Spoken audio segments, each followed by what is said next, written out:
Wife cheated on me with neighbor, and she begged me to cover for him. I told his wife everything.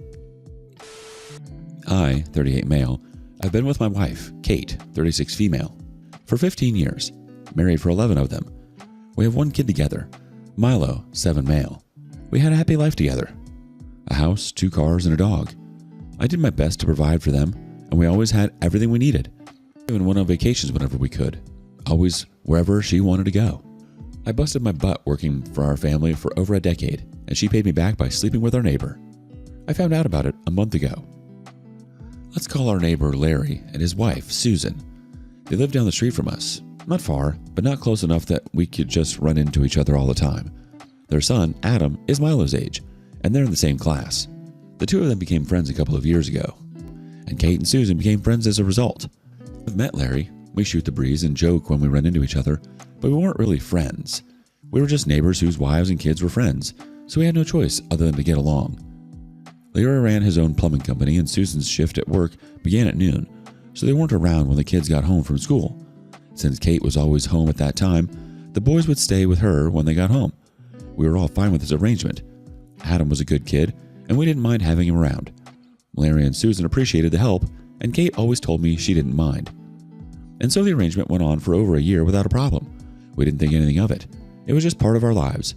Everything fell apart one afternoon when I left work early. When I got inside, I saw Milo and Adam glued to the TV in the living room. This was a bit odd. We had a rule that Milo had to finish his homework before he was allowed to watch TV. I said hi and talked to them for a bit and asked if they'd done their homework yet. Milo told me that his mom had promised to help them with it when she got back. Got back? From where? That was where things started smelling funny to me. The alarm bells weren't ringing yet, but questions started popping up. I asked where'd she'd gone, and he said she'd gone to the store to get something. They couldn't tell me exactly how long she'd been gone, but after questioning them a bit, they told me they'd watched a little over 1 episode after she left. Based on that, I estimated that she'd been gone anywhere from 25 to 45 minutes. That just confused me even more. She didn't like the idea of leaving Milo home alone for too long. He's a smart kid, and I always thought we could trust him on his own for at least a little while, but she always insisted that he was too young. It was surprising to hear that she'd left him to go out and run errands. I thought it was nothing he couldn't handle, but I would have preferred to know if she was regularly leaving him home alone so I could go over rules and emergency numbers with him. I sat down with the kids and pretended to take an interest in the cartoon. I gently asked them questions, trying not to make it seem like I was interrogating them. I asked if she usually left them alone at home and where she went when she did. Milo told me that this wasn't the first time. It had been happening for a while, and this was the 3rd time that week, and she always said she was going to the store. I knew something was wrong. She preferred shopping on weekends, and she didn't like taking multiple shopping trips in a week because she was sensitive about gas money. That was when I realized why her excuse of going to the store had seemed off to me. Her car was still outside. I stepped outside to make sure I wasn't mistaken. There it was, still sitting in the driveway. I felt my stomach sink. She told Milo she went to the store when she was probably still nearby somewhere. I tried to think it through without jumping to the worst conclusion. Maybe Milo had misheard her. He could have been so absorbed in his cartoon that he forgot what she actually said. That didn't sound like him, but it made the most sense. I decided to call her before making any decision. It took a little while before she answered the phone. I said hi and told her I wanted to check in on her and Milo. I asked how he was doing, and she said he was good. When I asked what she was up to, she said he was downstairs doing his homework. I could feel a headache coming on. She was pretending she was still home. I told her that I was at home, and she was nowhere to be found. The silence from the other end was loud. It was like she stopped moving, completely, while she was trying to figure out what to say next. I said I knew she was still somewhere close by, and I wanted to know exactly where she was. The silence continued, and I started getting impatient. I snapped and asked if she'd really gone to the store like she told Milo. Her voice was quiet as she admitted that she hadn't. I waited for her to tell me where she actually was.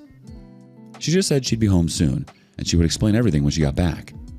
I sat in front of the house, wondering which direction she'd come from and what story she'd give me to explain her lies.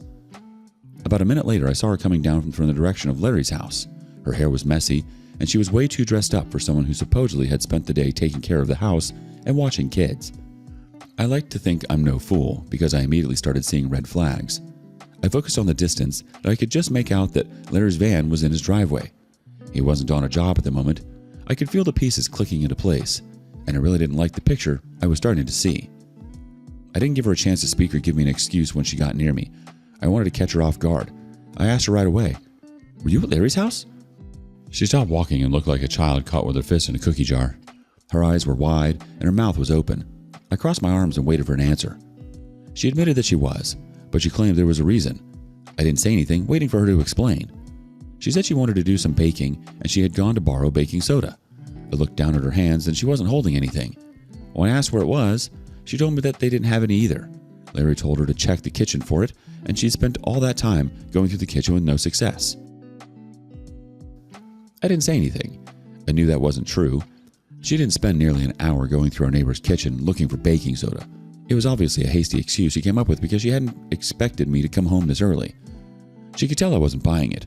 Her voice started trembling and she gave me the old classic, "It's not what you think."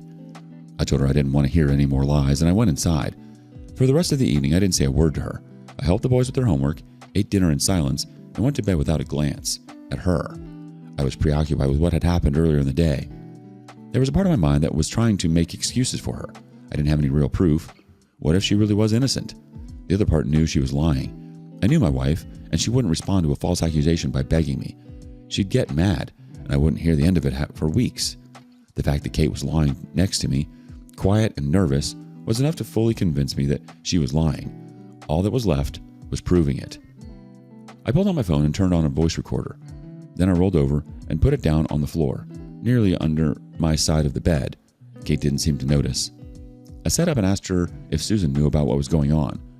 She had the same guilty look again and said she didn't know what I meant.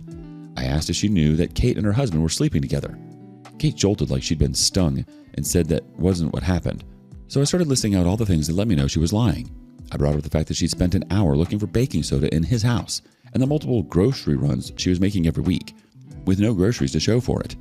I reminded her that she'd lied about where she was when I called her earlier. Kate didn't offer any valid defense. She just kept repeating that she'd told me that there was nothing going on, and I was supposed to believe her. I asked if she thought Susan would believe her. She gripped my arm and asked me not to talk to her. She claimed she wouldn't understand, and it would just end up ruining their friendship. I kept pushing it. I said that there wasn't anything to be scared of if she was telling the truth. Eventually, Kate broke down. First, she said something might have happened. I said that was a vague response, and I started pressing for more details. The more I pushed her, the more she admitted. First, she said it was just a casual, emotional involvement, and after a few minutes of interrogation, she was crying and admitted that it was more than that. She said it only happened a few times. The first time it happened, Larry had come over to pick up Adam. She'd noticed he had something on his mind, and he told her that he was having trouble in his marriage. She made him a cup of tea, and they talked for a while. She said that happened a few more times until they eventually found themselves getting physical. She claimed it had never gone as far as sex, but I don't believe that. It doesn't matter anyway. Cheating is cheating, and she cheated.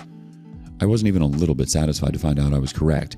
I felt like I was about to throw up. Just thinking about how difficult our lives were going to become gave me a cold sweat. Kate, on the other hand, was just thinking about what Susan would say. As soon as she was done confessing how she'd completely disrespected me and our marriage, she started begging me not to tell Susan because it would destroy their friendship and ruin her marriage. I asked if she'd had the same reservations about destroying ours. She started crying and said that wasn't fair. She took my hand and said we could still find a way to make things work. When she started going on about how our lives were strong enough to overcome anything, I walked out on her. I stayed in the guest room that night and locked the door. I didn't say anything about it to her for the next few days, and she didn't bring it up herself. I could tell she was being careful, probably hoping that I decided to let it go. I didn't. I was talking to a lawyer and getting my accounts and documents in order. I haven't said anything to Larry or Kate yet, either. I feel like I need to confront him and let his wife know what he's up to. But I'm also just overwhelmed by the whole thing, and I feel like I need to focus on my own trouble right now. I want to borrow baking soda. Sure you did. What's amazing is her priorities. Worried about her friendship with Susan, worried about ruining their life, but not a single thought for the one she's been lying to for months. Kate's version of love is apparently just whatever benefits her without consequence. Update 1. I got a lot of great advice after my first post. What really stuck with me was the comment that said I should put myself in Susan's shoes and decide whether I'd want to know or not. As hard as it's been dealing with the knowledge of her affair, the truth is that I would want to know. I was already getting myself ready to talk to her when the decision was made for me. It was after Kate got the divorce papers. She'd cried and begged and made a fool of herself, and I did my best to ignore her. And then the next weekend, she invited Susan and Larry over without telling me about it. Larry and Kate both looked uneasy. I could see them watching my every move, trying to get a read on me. Susan was blissfully unaware of the drama lurking beneath the surface. I knew what Kate's goal was. She wanted me to see what I would be breaking apart if I exposed them. It was cowardly and manipulative, and I hated her for it. Unfortunately for her, I'd already accepted the fact that whatever happened would be my fault. I waited until a bit later in the evening, after both Larry and Kate had let their guard down. Larry still couldn't meet my eyes, but I could tell he was more at ease. They both thought I wasn't going to say anything, so I did when they least expected it, right when they were about to leave. I didn't make a big scene of it. I turned to Susan and casually threw out that they were sleeping together. Everyone froze completely still. Susan was the first person to talk, and her response surprised me. She smacked Larry against his chest and asked if he was really pulling the same crap again. I thought I would need to bring out the proof before she believed me, but that wasn't necessary. Between sobs and shouts, she explained that Larry had done the same thing with a subordinate of his old job. Susan had chosen to forgive him and try to move on, but she couldn't stand the embarrassment. That was why they moved to our neighborhood, and he started his own business. Even Kate was surprised by all of this. It got worse when Susan explained that he'd used the same lines on the other girl too. He told her he was having problems in his marriage, which wasn't true at the time. That's why Susan said she couldn't believe them when they said they never had sex. He said the same thing last time, but the other woman had admitted the truth. I tried to comfort Susan and told her I was just as devastated as she was, but I told her she couldn't forgive him again. He was never going to change. I revealed that Kate and I were getting a divorce and told her that it was probably the best move for her too. We were both married to terrible people. Larry was a serial cheater, and my wife had invited both of them there to try to guilt me into silence. Susan was trying to convince Kate that nothing serious had happened, but Larry couldn't say a word. He looked like someone who knew there was no lying his way out of it. He tried convincing her that nothing had happened, but even he didn't sound like he believed himself. She turned to Kate and really let her have it. She screamed at her for a few minutes straight, calling her a fake friend and a home wrecker. Kate tried to calm her down and explain herself, but she didn't get a chance. Eventually, she just broke down crying while Susan unloaded on her. She eventually stormed out of the house, sobbing, and Larry followed her. Kate turned to me and told me to look at what I'd done to them. I cut her off and raised my voice without shouting. I told her that the fault was completely with her and Larry. Susan and I were the victims in all of this. I asked her how she could still defend him, knowing that he'd been playing her like that. She didn't have a response to that. She just stood there, lowered her head, and started crying. I rolled my eyes and walked right past her. Susan called me the next morning. Her voice was rough, and it was easy to tell that she'd been screaming and crying all night. She apologized for breaking down in my living room and thanked me for telling me about their affair. I told her it wasn't a problem, and I was always around to lend an ear if she ever needed anyone to talk to. She said they'd sent Adam to spend the weekend with his grandmother while the two of them discussed their future. She told me that she was going to get a divorce this time. She'd given up her old life just to give their relationship a second chance, and she wasn't going to do that again. I supported her decision and recommended my divorce lawyer to her. Forgiving a cheater is always a huge mistake, and I'm just glad Susan isn't going to repeat it this time. Update 2. Hopefully this is the last update about the time my life fell apart. A lot has happened, but I'll just give you the good parts. First, Kate is now officially my ex-wife. It was a messy divorce, and I'm glad I made it through in one piece. She took the house and got alimony, which just feels like a massive middle finger from the courts to me. My lawyer did his best, though, and we managed to keep the payments to a level that wouldn't financially ruin me. It still doesn't feel good giving a cut of my paycheck to a woman who cheated on me, though. We're sharing custody of Milo. I was grateful for that. He's the best part of my life, and just knowing that I still have him has made this whole hellish experience survivable. He was mostly just confused that we weren't living together anymore, and we both agreed to make the transition as smooth as possible for him. We managed to stay completely civil in front of him. The ground rules were that there were no fights and no talk of our marriage when he was around. That wasn't hard because I only ever spoke to Kate when it had to do with our son. Susan actually went through with the divorce. There were a lot of comments on my last update that doubted she would actually leave her husband. Well, she did. The proceedings are still underway, and she's having a better time than I was. Obviously, it usually goes easier for the woman, whether or not they're the one who did the cheating. I'm a bit jealous, but I'm also happy for her. As far as I'm concerned, we're on the same side. Larry had to move on to an apartment in another part of town.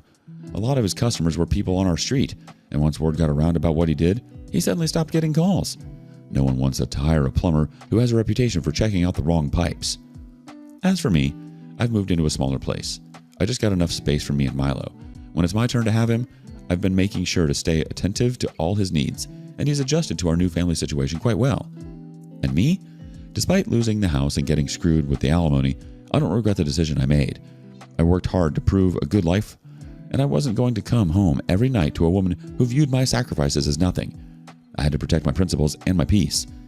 More importantly, I wanted to set a good example for my son, and I hope he'll be able to appreciate it when he's older. I love that Susan didn't even need proof. She just had to look at the two of them and go, "Yep, same song, different day." Meanwhile, Kate is standing there shocked that someone else finally sees through her act. Newsflash, Kate, the world doesn't revolve around your excuses, and your guilt trips are as transparent as your lies. Kate got exactly what she deserved: exposed, humiliated, and stripped of control. Larry lost his fake respectability with his clientele. And you, OP? You're free of their toxic mess. What would you have done if you were OP? Let us know below. And thank you for joining us today on our space. Be sure to like and subscribe and hit that notification bell so you don't miss out on our next video. See you next time.